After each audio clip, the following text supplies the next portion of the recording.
Pushing যদি করতে হয় হাসিনাকে করেন। হাসিনা বাংলাদেশের সেই ফাঁসির দণ্ডপ্রাপ্ত আসামি। যে পররাষ্ট্রমন্ত্রী, স্বরাষ্ট্রমন্ত্রী এরা কি ভারতের দালাল হলে নিয়োগ করা হয় নাকি এই পদে বসার পরে দালাল হয়ে যায়? আজকে স্বরাষ্ট্রমন্ত্রীর বক্তব্য মনে হয় যেন দীপুমণির বক্তব্যের মতো।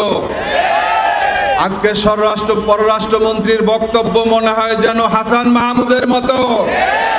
এখানে বক্তারা বলেছেন যে নতজানু পররাষ্ট্রনীতি।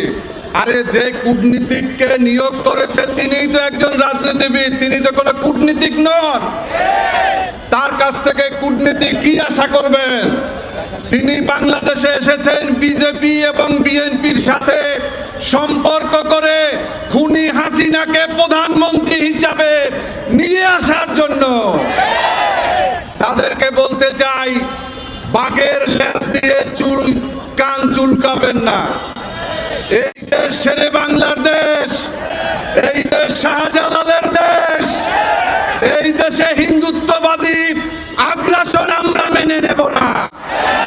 আপনারা মুখে বলবেন ভারতের বন্ধুর কথা, আর সীমান্তে দেবেন কাঁটাতারের বেড়া এবং বিষাক্ত কুমির ছেড়ে দিবেন, সাপ ছেড়ে দিবেন।